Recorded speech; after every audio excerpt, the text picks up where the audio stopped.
Okay, whether you're studying business studies at IGCSE, GCSE or A-level, analysis is a huge part of the subject and it's something that many children struggle with. It takes some getting used to. In this video, we're going to be talking about how to get those analysis marks. We're going to be covering how important is analysis across the various syllabuses, the technique, I'm going to give you a little technique that can help you with it. I'm going to explain it with a silly non-business example. I'm going to go through some of the common mistakes. And then best of all, I'm going to be giving you access to a GPT I've created, which will act as a one-to-one tutor so you can practice this technique as much as you like, with all the questions you like, back and forth on your own without feeling embarrassed. Let's get into it. So, how important? Well, this is Cambridge International Exam Board for IGCSE and A-level, but it's pretty much the same across the board. At IGCSE, you're seeing that analysis is making up 20% of the paper 1 and 30% of the paper 2. At A-level, it's making up 20% at paper 1, AS, and 25% at A2 level. So essentially, it's a huge part. If you can get the analysis right, if you know how to do it, you're going to do very well. It's the number one sticking point where people get stuck. It's not that difficult. I'm going to show you how. So what do they mean when they talk about analysis? If we look at the command words, the Cambridge Exam Board said, when we ask you to analyse, we expect you to examine in detail to show meaning, identify elements and relationships between them. And it's that word relationships, cause and effect, that's going to be a big part. Here's a little technique. I get my students to follow this exactly when we start the course. When they get to the exam, they're on their own. They can use the technique if they want. But when I start out, I get them using these exact words. They go like this. Point, first of all. They make their point. That's their knowledge point. That's something they know because they've learned it in business studies lessons. That's also the thing you often find in the mark scheme. So they make their point. They then follow that with this means that, complete the sentence. Then which leads to, therefore, consequently, and sometimes we use however. That's a full detailed chain of analysis, and that's good all the way up to A2. If you're working at GCSE or IGCSE level, well, they don't expect so much development of the analysis, and you might only go into maybe one or two of those chains. We'll go through that in a moment. So let's have a silly example. Chain of analysis. I'm not going to talk about business studies first of all.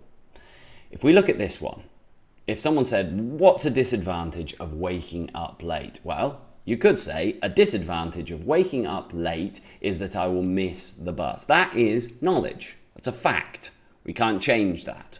So nothing to do with business studies, but that is a knowledge point. Now, low-level answers would just write that knowledge point and be confused why they're not getting analysis.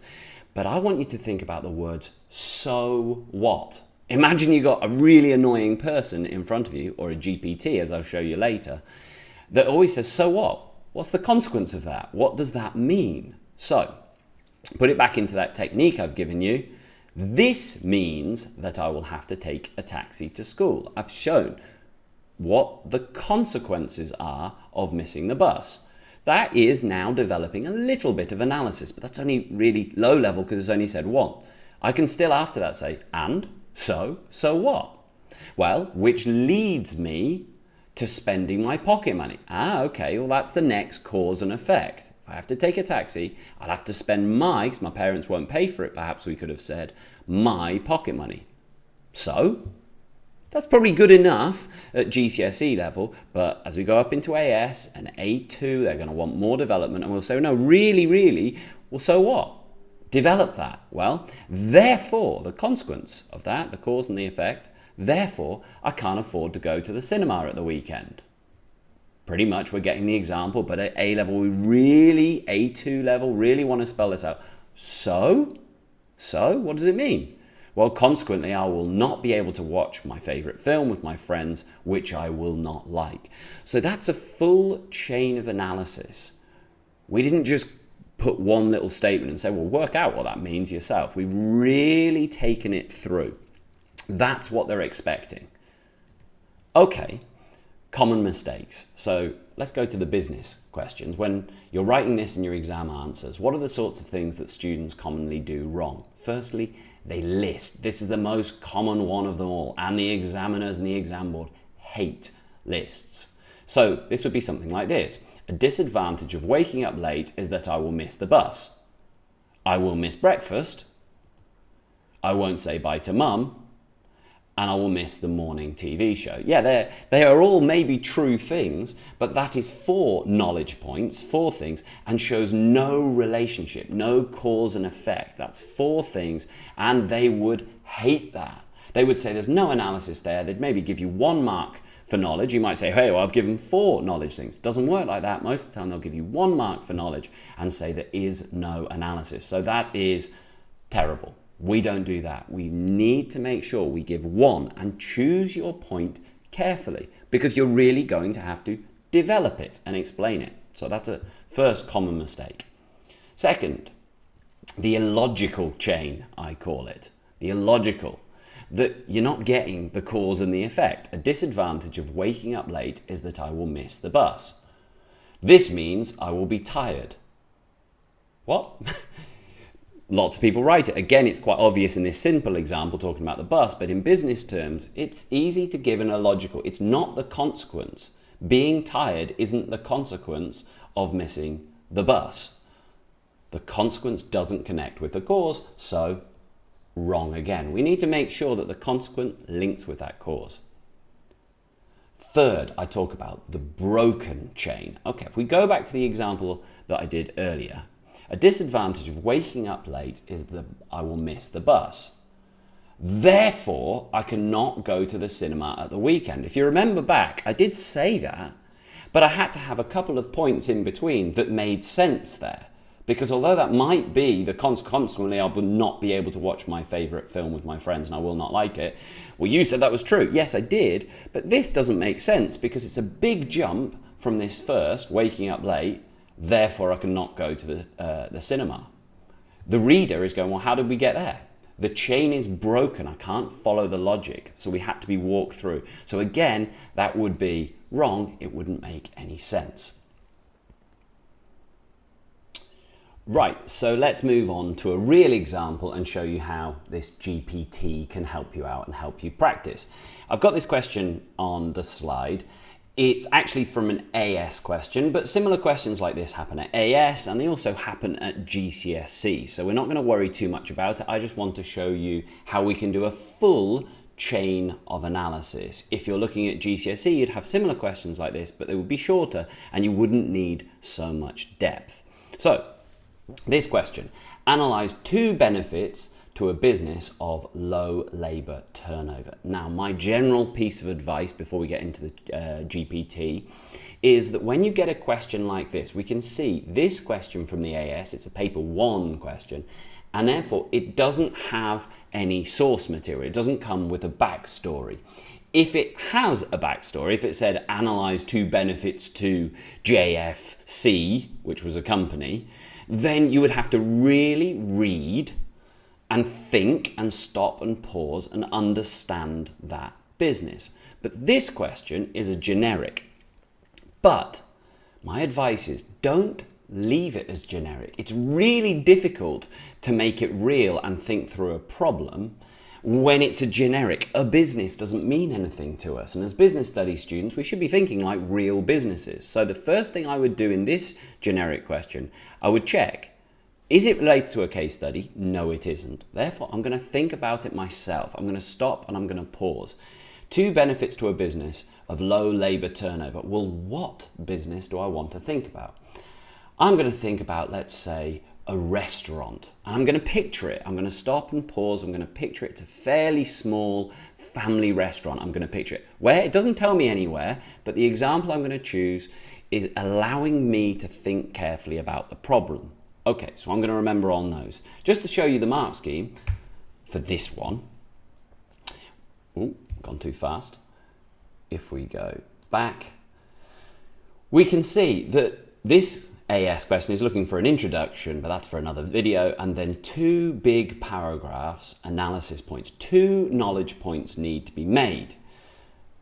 There's only one mark for the knowledge. The knowledge is learned from your teacher, from the book, from your knowledge of business studies, but choose the knowledge points carefully because you're going to have to develop them. I'm just going to show you one on this GPT. I think I'm going to look for this low labor turnover, which means the staff don't leave very often. As I'm turning it into my example, I'm thinking about the restaurant, so I'm going to not say staff, I'm going to say, well, the waiters don't leave, they stay in the job. What do I think is a key benefit of that? Well, obviously I don't have the mark scheme, but I've learned it, I've got knowledge of it. I'm going to say that the customer contact is retained. Customer contact. I'm going to use that point first of all. I'd need to choose a second one in this question. Let's now take that. I've thought about that. I've got my idea. I'm going to take it through to the GPT, and GPT is going to show me and check on my technique. You will find in the comments below this video a link to this specific GPT, they're called. So it's not just generally ChatGPT. I've set this up to understand what you need to do, and it's going to interact with you as a tutor. It's not there to give you the answer, unfortunately. It's there to help you with this technique, so it knows what it's looking for. This can work again from GCSE to A-level. It's going to keep pushing you, and in fact, even if you're GCSE, it's going to take you up to A-level standard, which is no bad thing, but you can stop earlier if you want to. So for that question we were looking at earlier, I've already thought about my knowledge point that I want to put in, and I've already turned it into an example. Again, use the case study if it's got one, but I'm going to talk about a restaurant, and I'm going to use this knowledge point, save me typing it. A benefit of low labor turnover in a restaurant is customer contact is retained. Okay, well, I've put that in. Here we go, great start. So customer contact is retained due to low labor turnover. So what? What are the benefits or consequences of retaining customer contact for the restaurant? I don't really know what you mean. See, no worries, let me explain. When you say customer contact is retained, it's a good starting point, but we need to take it further and understand why that matters. Imagine this, if the same staff are working at the restaurant for a long time, customers recognize and trust them. So what's the benefit of that? Can you think about things like loyalty, customer satisfaction, or even sales? To keep building this change, let's start from the point. Customer contact is retained, so what happens as a result? Okay. The customers have a better experience and enjoy their time and their meal. Let's try that. Terrible typing. Exactly. If the customers have a better experience and enjoy their time and meal, there's another good link in the chain. So what happens as a result of this better experience and enjoyment? Do they come back more regularly? Yes, exactly. When customers have a great experience, they're more likely to return regularly. That's a great link. So what happens as a result of customers? They don't go to competitors. Perfect. If a customer comes regularly, they're less likely to go to competitors. Now you've got a solid chain. A benefit of low labor turnover in a restaurant is that customer contact is retained. As a result, some customers have a better experience and enjoy their mealtime. This leads to them returning more regularly, which means they're more likely to go to the competitors. How's that sound? Okay, but so what? So what happens? Think about the bigger impact, like sales and reputation. They get more customer loyalty. And this would lead to higher sales. Exactly. If customers are loyal and don't go to competitor, the restaurant builds a stronger customer loyalty, which leads to higher sales. Strong, well structured. You see, we can go on. Let's not go on any further. You can do this with any question. You can talk back and forth, and it's going to really drill down your analysis skills. I hope that helps. Let's leave it there.